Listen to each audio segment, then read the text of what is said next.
Before we dive in, if you enjoy stories about family betrayal and sweet justice, please hit that like button and subscribe. Drop a comment below telling me where you're watching from. And if you really want to support the channel, consider leaving a super thanks. Now, let's get into this. I stood in the back of the courtroom and watched my daughter-in-law's face crumble as the judge read the verdict. Guilty. Guilty on all counts: copyright infringement, fraud, theft of intellectual property. The dollar amount that followed made several people in the gallery gasp. $237,000 in damages, plus legal fees, plus my attorney's demand that she cease and desist all business operations immediately. She turned to look at me, her face pale, mascara already starting to run. I met her eyes and didn't look away. Not this time. This time, I wanted her to see exactly what she'd created. The woman she'd underestimated. The mother-in-law whose recipes she'd called garbage to my face. But I'm getting ahead of myself. Let me take you back to where this all started, because the journey to that courtroom was long, painful, and absolutely worth every single moment. My name is Margaret, and I'm 67 years old.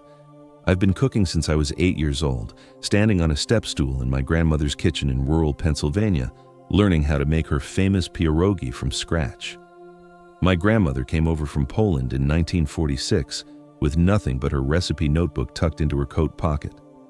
That notebook was written in Polish, in her careful, slanted handwriting, and it contained generations of family recipes passed down through her mother, her grandmother, and beyond. When my grandmother died in 1989, she left me that notebook. Not my mother, not my aunts, me. She pressed it into my hands 2 weeks before she passed and said, "Malgorzata, you have the gift. You understand food the way I do. You don't just follow recipes, you feel them. Promise me you'll keep these alive." I promised, and I did.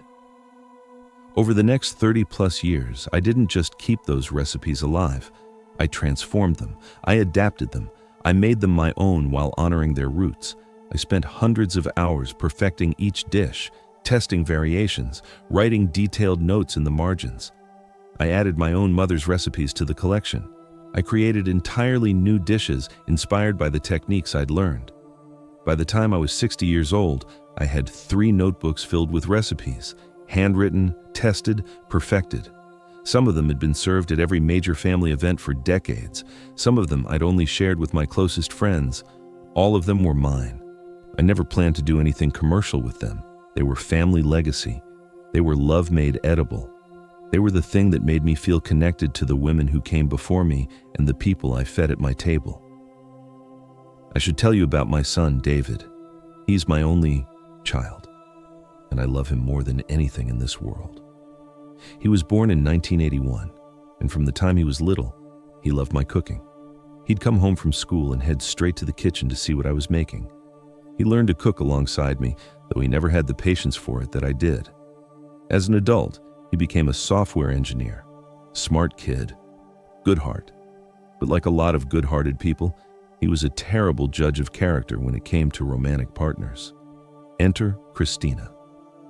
He met her in 2018 at some tech industry conference in Seattle.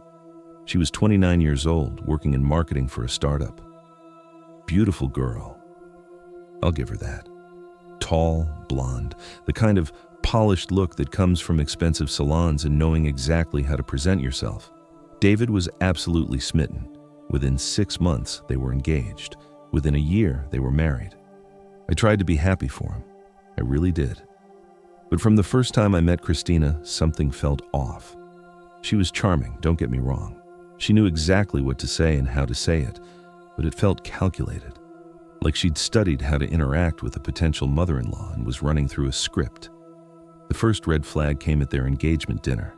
I'd spent 2 full days preparing a meal. I made my grandmother's pierogi, of course, 3 different kinds: potato and cheese, sauerkraut and mushroom, sweet cheese with a hint of vanilla for dessert. I made my mother's golubki, stuffed cabbage rolls in a tomato sauce that took 8 hours to develop its flavor. I made fresh rye bread. I made a beet salad with horseradish that would make your eyes water in the best way. I made my own version of sarlatka, Polish apple cake, with a crumb topping I'd perfected over 20 years. David brought Christina to my house that evening in March of 2018. It was a Friday. I remember because I'd taken the day off work to cook. I was still working part-time at the library then. I'd set the table with my good dishes, the ones that had been my mother's. I'd put out fresh flowers. I'd spent probably $300 on ingredients, which was a lot for me on my modest income.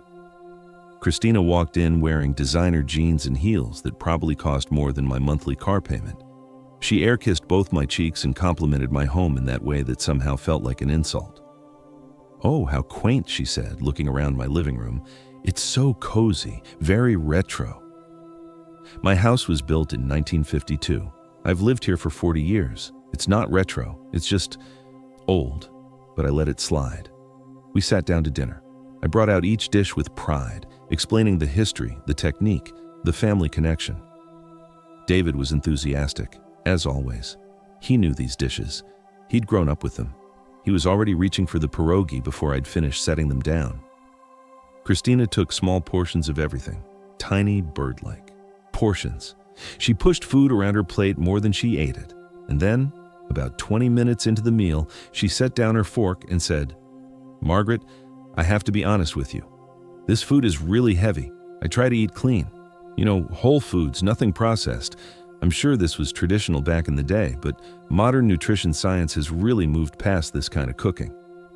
The table went silent. David looked horrified. I felt like I'd been slapped. "Back in the day," I said, keeping my voice level. "These are traditional recipes, yes, but they're made with whole, fresh ingredients. There's nothing processed here. The pierogi dough is flour, eggs, and water. The filling is potatoes and cheese. The cabbage is fresh. The bread is homemade." She smiled at me. That smile. The one I'd come to hate, sweet and condescending all at once. "Of course. I just mean the preparation methods are very old-fashioned. All this butter and cream and refined flour. It's just not how people cook anymore. At least, not people who care about health." David tried to smooth things over. "Mom's cooking is amazing, Chris. I've been eating it my whole life and I'm perfectly healthy." She patted his hand like he was a child. "Honey, you have a fast metabolism. Not everyone can eat like this without consequences." I wanted to throw her out. I wanted to tell my son to reconsider this engagement, but I didn't. I was polite. I changed the subject. I pretended her words hadn't cut me to the core.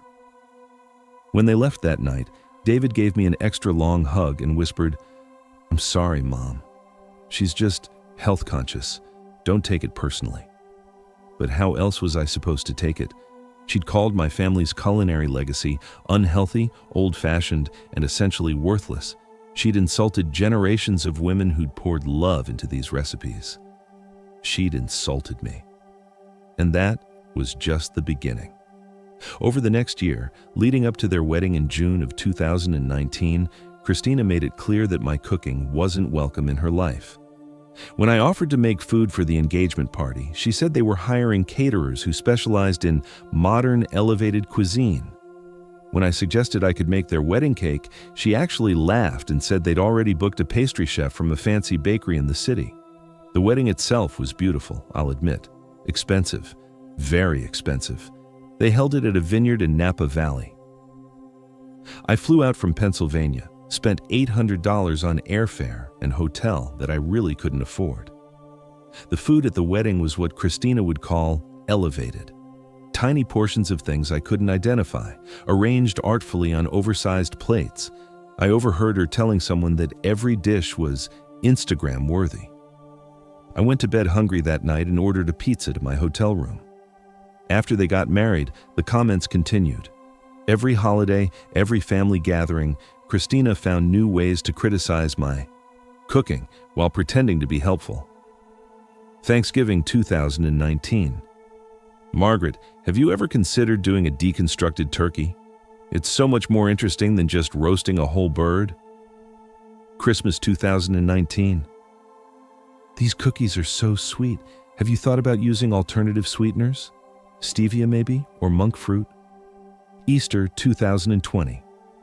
"I brought my own food, Margaret. I'm doing a cleanse, but thank you anyway." David's birthday in August 2020. David, honey, should you really have a second piece of your mom's cake? Think about your cholesterol. Every single comment was delivered with a smile. Every single one felt like a knife between my ribs. And David, bless him, tried to defend me, but he was caught in the middle. I could see him getting tired of the constant tension. I didn't want to be the mother-in-law who caused problems in her son's marriage, so I started to withdraw. I stopped offering to cook for them. I stopped inviting them over for dinner. When they came to visit, which became less and less frequent, I'd order takeout or we'd go to restaurants. It hurt, but it seemed like the path of least resistance. I told myself it didn't matter. I told myself Christina was just young and caught up in food trends. I told myself to let it go. Then came the pandemic. March 2020, the world shut down. David and Christina were living in Portland, Oregon by then, about as far from Pennsylvania as they could get while staying in the continental United States. I was alone in my house, retired from the library as of January that year. The lockdowns hit, and suddenly, I had nothing but time. I started cooking more than I had in years. I cooked for myself, even though it felt lonely to eat alone. I cooked for my neighbors, leaving containers of food on their doorsteps with little notes. I photographed my food and started posting it on Facebook, just as a way to stay connected with friends who were also isolated. The response was overwhelming. People I hadn't talked to in years were commenting on my photos. Old library co-workers, former neighbors, friends from church. They asked for recipes. They told me their families loved the dishes I'd taught them to make years ago. They begged me to write a cookbook. I'll be honest, the idea appealed to me. I was 65 years old, living on Social Security and a small pension, and money was tight. The thought of turning my recipes into some kind of income was attractive. But I wasn't sure how to go about it.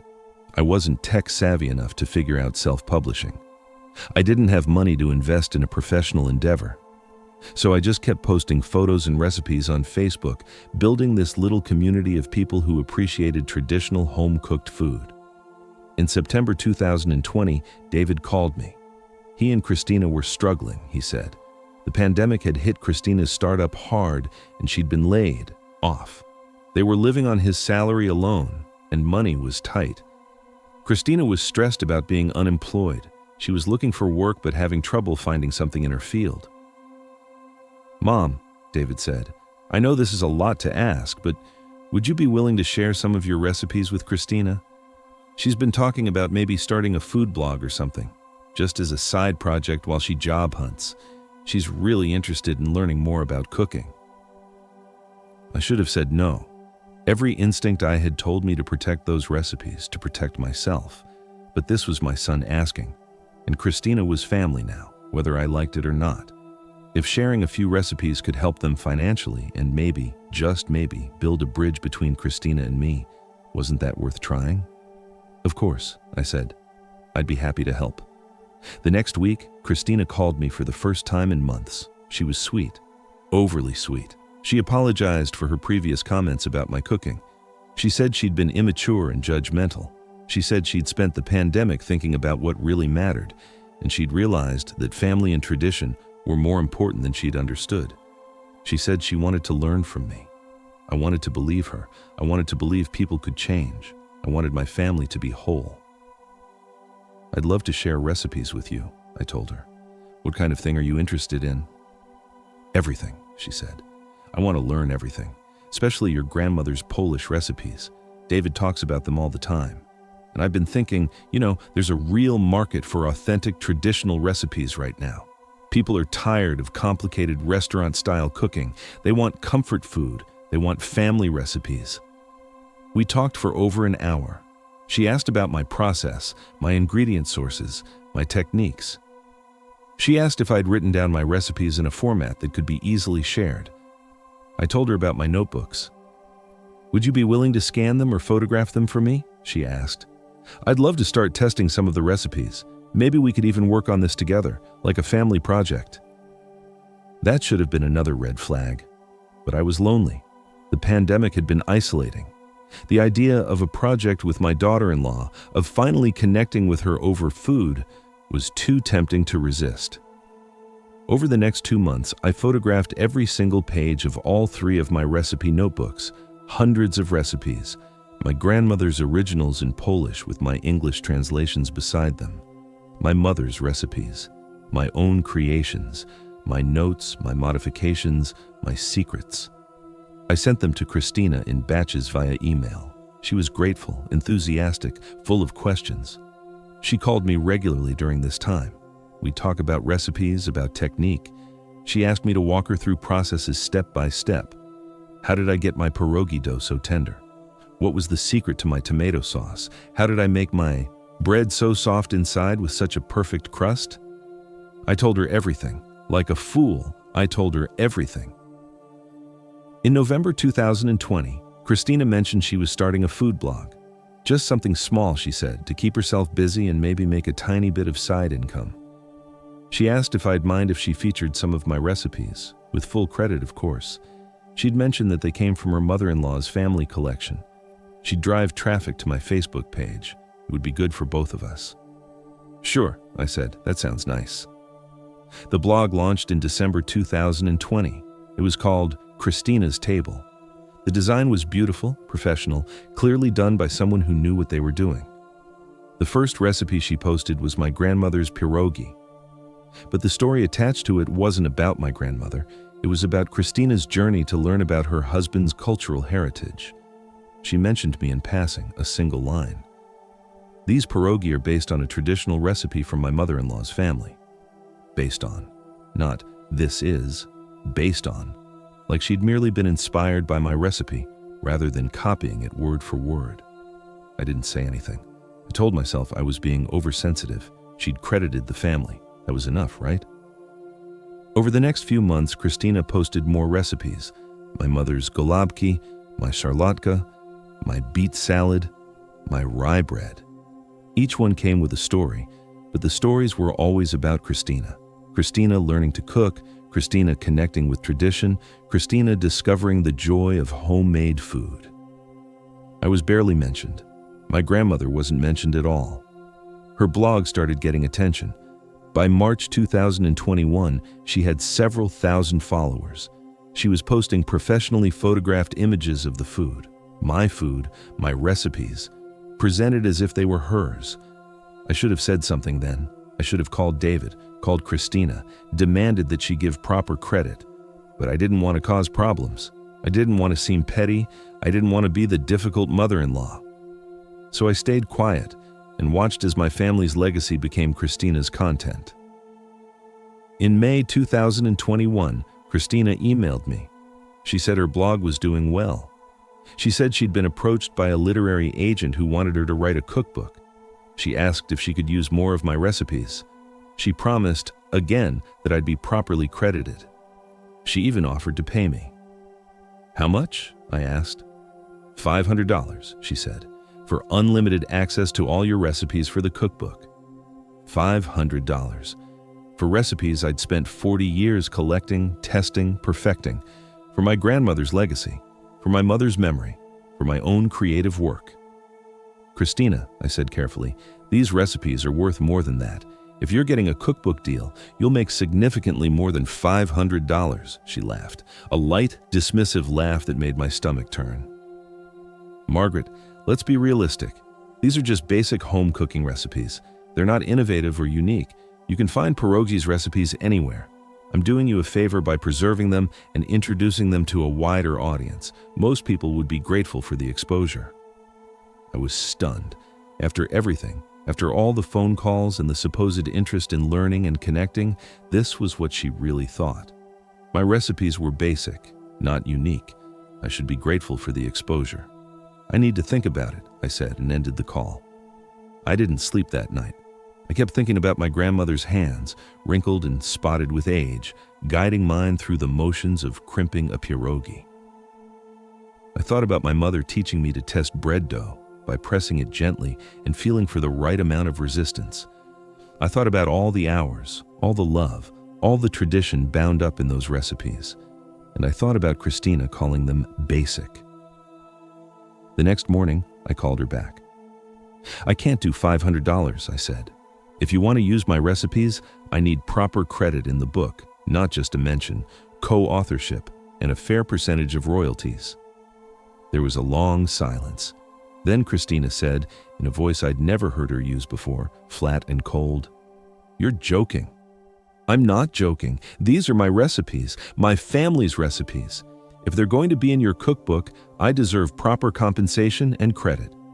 "Margaret," she said, and now her voice had an edge to it, "I've already done all the work. I've built the blog, I've created the following, I've taken all the photos, I've gotten the book deal. You just gave me some old recipes. That doesn't make you an author." "Those old recipes are the only reason you have a blog or a book deal," I said, my voice shaking. "Without them, you'd have nothing." She laughed again, that same dismissive laugh. "Actually, Margaret, I'd argue that your recipes had nothing until I elevated them. I made them attractive. I made them modern. I made them marketable. You were just posting blurry photos on Facebook for your old lady friends. I turned them into something people actually want." Something broke inside me in that moment. All the years of biting my tongue, of accepting her criticism, of trying to be the good mother-in-law, done. "Don't use my recipes," I said. "Any of them. You don't have my permission." "I don't need your permission," she said. "Recipes can't be copyrighted. The actual list of ingredients and basic instructions are public domain. I can use whatever I want. Thanks for the inspiration, though." She hung up. I sat there holding the phone, shaking. My heart was pounding. My vision was blurry with tears. She was right, technically. Recipe ingredients and basic methods can't be copyrighted. But my recipes weren't just lists of ingredients. They were detailed processes, unique techniques, personal touches that I'd developed over decades. The stories behind them were mine. The creative presentation was mine. And she'd just stolen all of it.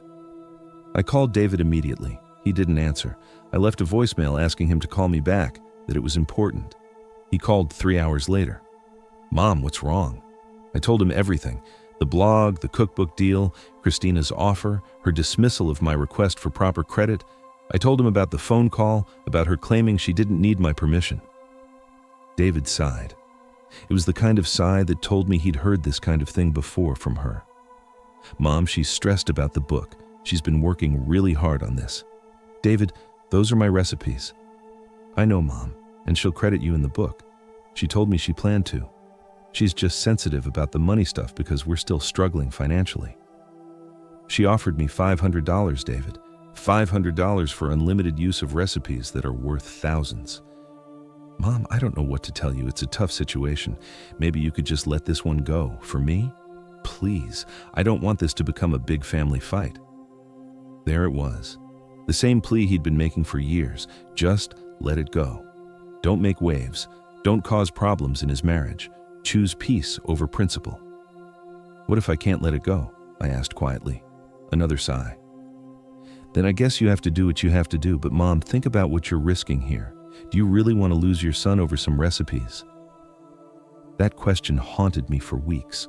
Was I willing to risk my relationship with David over this? Was I being unreasonable? Was I just a bitter old woman who couldn't handle her daughter-in-law's success? I wrestled with it. I prayed about it. I talked to my friends, though I didn't tell them all the details. And slowly, painfully, I came to a realization. If I let this go, I wasn't keeping the peace. I was teaching Christina that she could take whatever she wanted from me without consequences. I was betraying my grandmother's trust. I was telling my younger self, the one who'd spent decades perfecting these recipes, that her work didn't matter. I couldn't do it.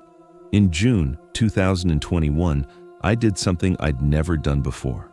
I consulted with a lawyer. His name was Robert Morrison, and he practiced intellectual property law. I found him through a legal aid clinic that offered free consultations for seniors. I brought my notebooks, printed copies of Christina's blog, and documentation of our emails and phone calls. Robert looked through everything carefully. He was in his 50s, methodical, the kind of person who read every word on every page. "Mrs. Patterson," he said finally, "you're right that recipes themselves can't be copyrighted. But that's not all you have here. You have substantial literary expression in your instructions. You have original photography from before she started her blog. You have proof that she had no access to these recipes until you provided them. And most importantly, you have very detailed, specific processes that go beyond basic technique. Can I stop her? I asked. You can try, he said. But understand, this will be expensive. Litigation is costly, and it will absolutely destroy your relationship with your daughter-in-law, possibly with your son. She's already destroyed our relationship, I said, and my son asked me to choose between self-respect and his comfort. I love him, but I can't do that. Robert nodded. Then let's talk about what we can do. Over the next month, Robert helped me build a case. We documented everything, every email, every phone call, every blog post. We had a forensic expert examine the metadata on Christina's blog photos and discovered that many of them were taken after I'd sent her my recipes, but before she claimed to have developed them herself. We found instances where she'd copied my exact wording from my handwritten notes, including my personal anecdotes. And then we looked at the money. Because by July 2021, Christina's blog wasn't just a small side project anymore.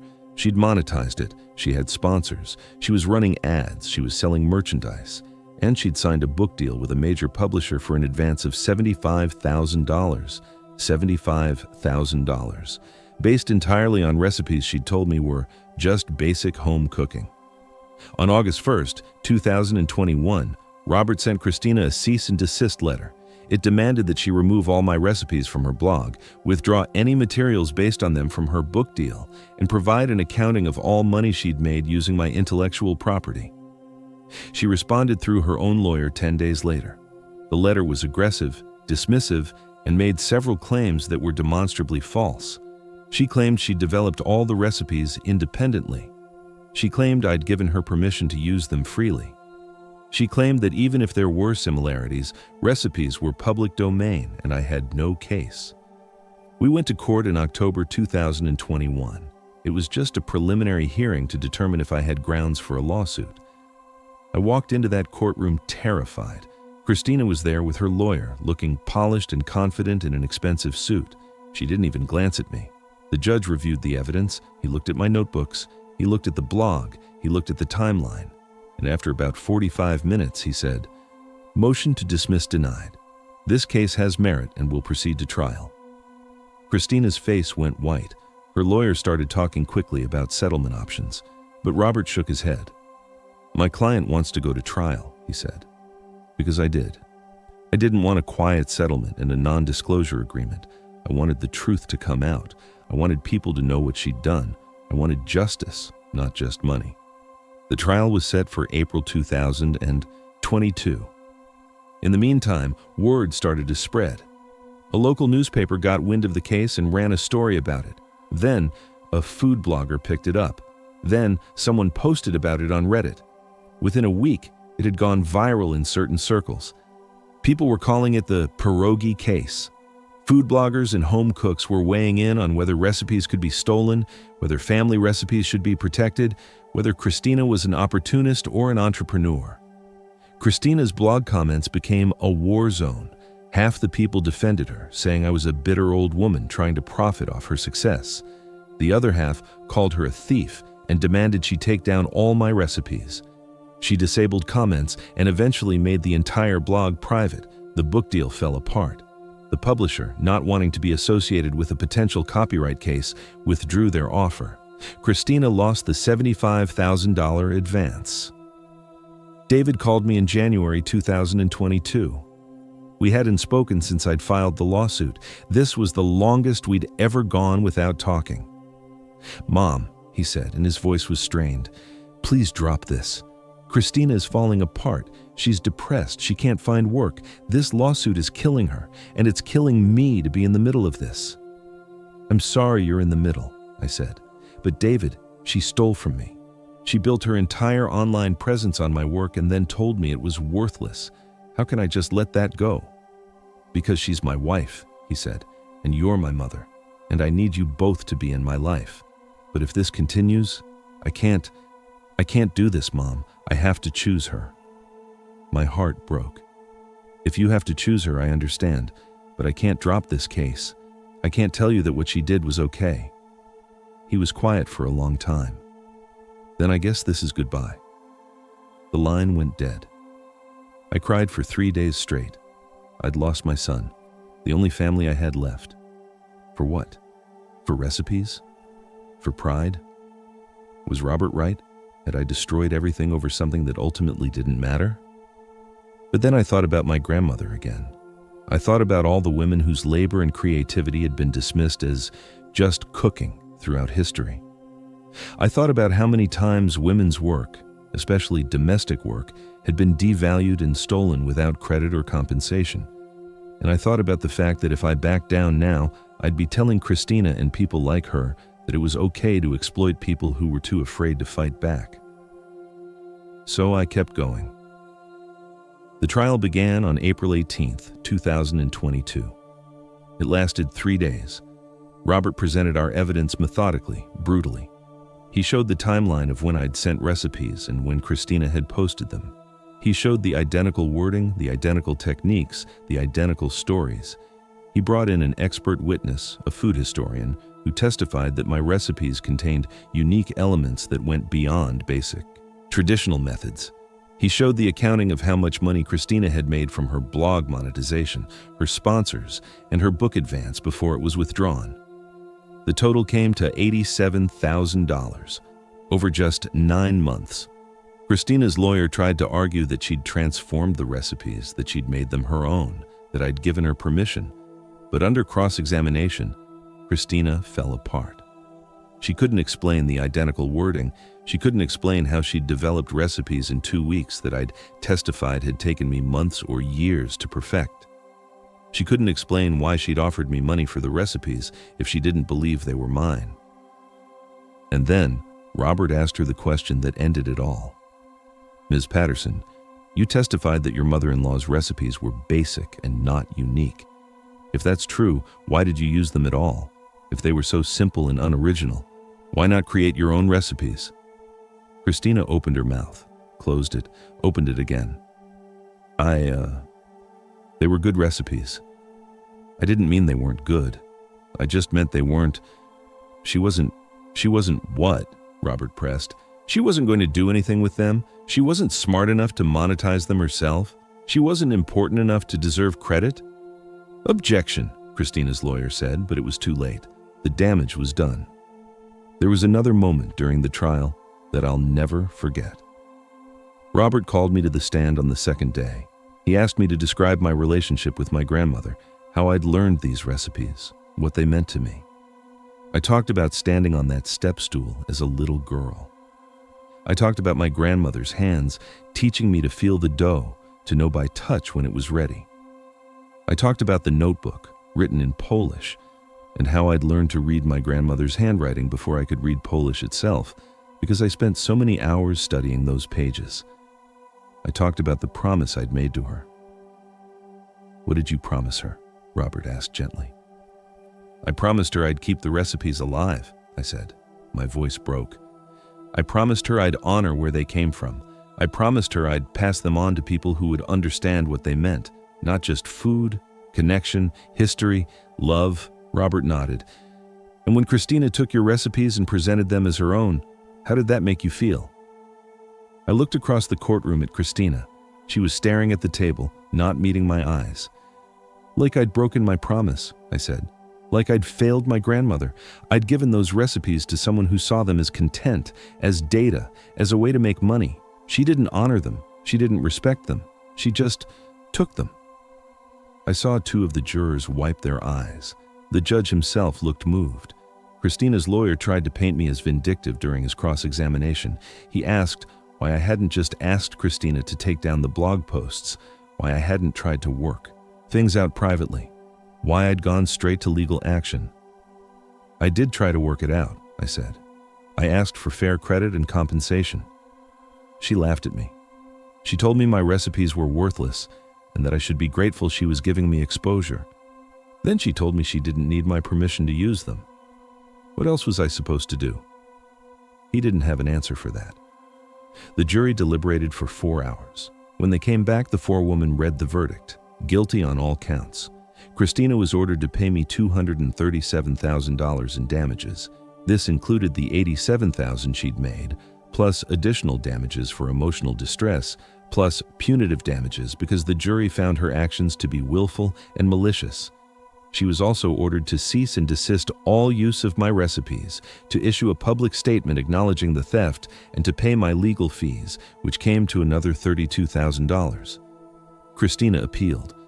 The appeal was denied 8 months later. During all of this, David didn't speak to me. I sent him letters, I called and left voicemails. I sent birthday and Christmas presents that were never acknowledged. It was like he'd died, except worse, because I knew he was alive and choosing not to contact me. The money from the judgment started coming in April 2023. Christina didn't have all of it liquid, so it came in installments. She had to sell her car. She had to borrow from her parents. She and David had to downsize to a smaller apartment. I didn't feel good about that. I didn't feel victorious. I just felt tired and sad and alone. I used some of the money to pay off my house. I put the rest in savings. I stopped posting on social media. I stopped cooking elaborate meals. What was the point? I had no one to feed but myself. Then, in September 2023, my doorbell rang. It was a Tuesday afternoon. I wasn't expecting anyone. I opened the door, and there was David. He looked terrible, thin, older than his 42 years, dark circles under his eyes. "Mom," he said, and his voice broke. "Can I come in?" I stepped aside. He walked into my kitchen and sat at the table. The same table where I'd served Christina that first dinner back in 2018. He put his head in his hands. "I'm sorry," he said. "God, Mom, I'm so sorry. You were right. About everything. About her." "David, what happened?" He looked up at me and his eyes were red. "She left me 2 weeks ago.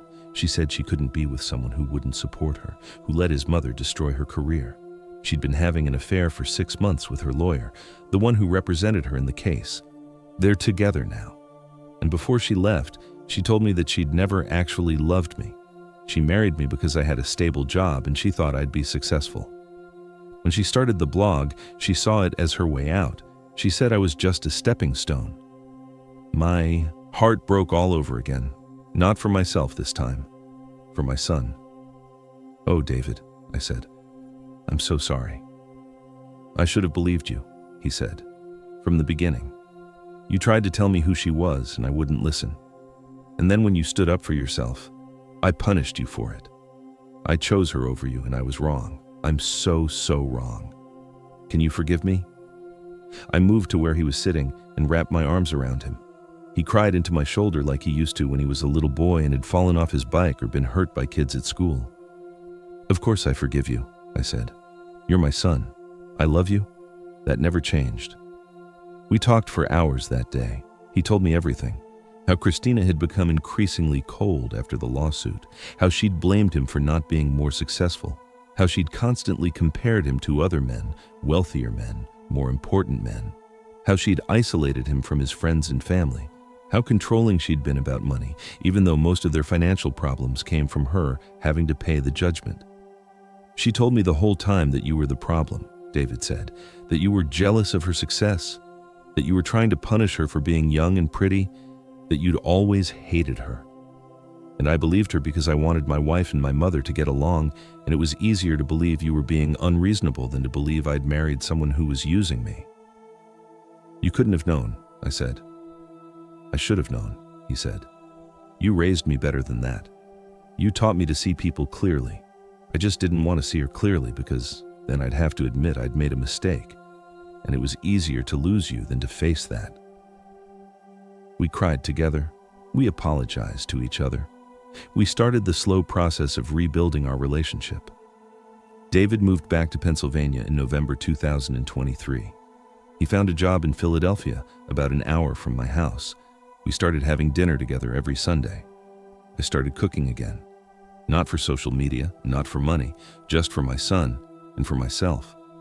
Christina, meanwhile, tried to launch a new blog under a different name. But the internet doesn't forget. Someone found it and exposed her. Then someone else uncovered that she'd done something similar at a previous job, taking credit for a coworker's marketing campaign. Turns out Christina had a pattern of appropriating other people's work.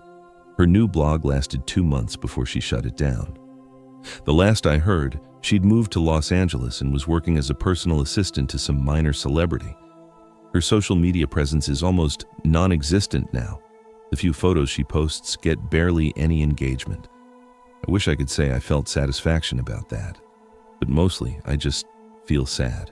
Sad that someone could be so talented at marketing, so good at building an aesthetic, but so lacking in integrity that she destroyed everything she built. As for me, I'm okay. Better than okay, actually. In January 2024, a small local publisher reached out to me. They'd followed the case and were interested in publishing a cookbook of authentic Polish family recipes with the full story behind them. They offered me a fair contract, a real advance, and creative control. My cookbook came out in June 2024. It's called From Babcia's Kitchen, a Polish-American family's recipes and stories.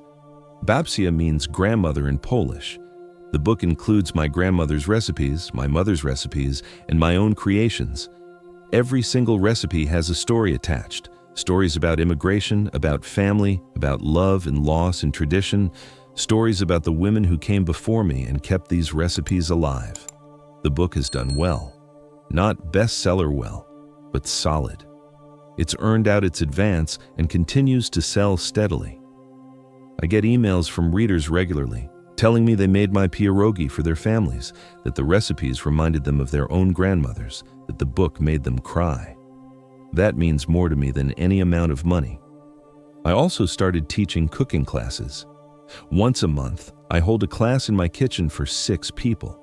I teach them how to make pierogi from scratch, how to develop flavor in simple dishes, how to trust their instincts in the kitchen. My students are mostly younger people, millennials and Gen Z, who grew up on takeout and are trying to learn skills their grandparents knew instinctively. They call me Babcia Margaret. They tag me in photos of their cooking attempts.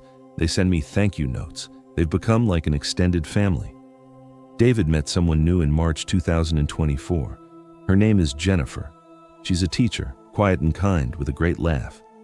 The first time he brought her to dinner, she ate 3 helpings of everything and asked if she could have the recipes.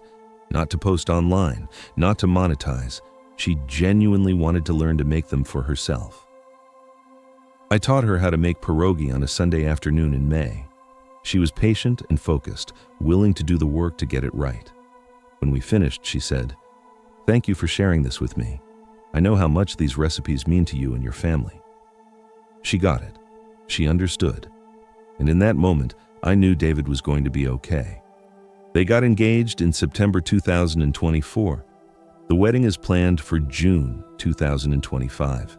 Jennifer asked if I would make the wedding cake, not because she couldn't afford a professional, not because she had to, because she wanted to, because she understood that for me, cooking is love, and having my cake at her wedding would mean something. I cried when she asked, happy tears this time. I'm making sarlatka, 3 tiers of Polish apple cake with my special crumb topping and a honey cream filling I developed specifically for this occasion. It will be the best cake I've ever made because I'm making it for my son's future wife, a woman who respects what came before her and honors the traditions that built this family. Christina sent David an email last month. She said she was sorry. She said she'd made mistakes. She said she hoped they could be friends someday. David deleted it without responding. Some apologies come too late. Some bridges, once burned, can't be rebuilt. I still have my grandmother's recipe notebook. It sits on my kitchen counter now, in a protective cover. Next to it is my mother's notebook and my own, and I've started a 4th notebook. This one is for Jennifer. I'm writing down not just recipes, but all the stories, all the techniques, all the secrets I've learned over 60+ years of cooking. This notebook will be Jennifer's someday, and maybe she'll pass it to her children, and my grandmother's legacy will continue. That's what this was always about. Not money, not credit, not revenge. It was about honoring the women who came before me and protecting something precious so it could be passed on to those who come after. Christina thought she could take that and make it hers. She thought my recipes were just content, just data, just ingredients and instructions. She didn't understand that they were alive. They were connection. They were love in edible form. You can't steal that. You can copy the words, but you can't steal the soul of it. And that's what made her version always feel hollow, even when she was at the height of her success. People could sense something was missing. They could taste the difference between food made with love and recipes made for profit. I know I'm not a young woman anymore. I'm 67. I have arthritis in my hands that makes crimping pierogi more difficult than it used to be. My eyesight isn't what it was. I move slower. I forget things sometimes. But I'm still here. I'm still cooking. I'm still teaching.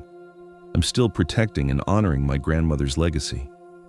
And Christina is still out there somewhere, probably looking for the next thing to take, the next person to exploit, the next shortcut to success. But she'll never have what I have. She'll never have the satisfaction of creating something true and meaningful. She'll never have the love of a family that chose her honestly. She'll never have recipes that taste like home. She had a chance. I gave her that chance. I offered her a real connection, real knowledge, a real place in this family. She could have been a daughter to me. She could have learned these recipes the way they were meant to be learned, with patience and respect and love. Instead, she chose to steal. And she lost everything. That's the real moral of this story. You can't build something lasting on a foundation of lies. You can't create genuine connection through exploitation. You can't steal someone's legacy and expect it to nourish you the way it nourished them. I won my case, I got my money, I got justice. But more than that, I got my self-respect back. I got to look my grandmother's photo in the eye and know I'd protected what she gave me. I got to teach my son that principles matter, even when they're hard. I got to show other people, especially other women, especially older women, that their work has value and they don't have to accept being exploited quietly. And I got my family back. Maybe not the family I thought I had, but a better one, a real one. David and Jennifer, my cooking students, my readers, the community of people who understand that some things, some recipes, some traditions are sacred. So if you've made it this far in my story, thank you for listening.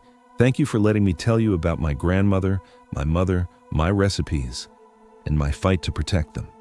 If you're someone who has family recipes, who has traditions, who has knowledge that's been passed down to you, please value it. Protect it. Share it generously but carefully. Know its worth. And if you're someone who's ever been tempted to take credit for someone else's work, to exploit someone's generosity, to build your success on someone else's foundation, please reconsider.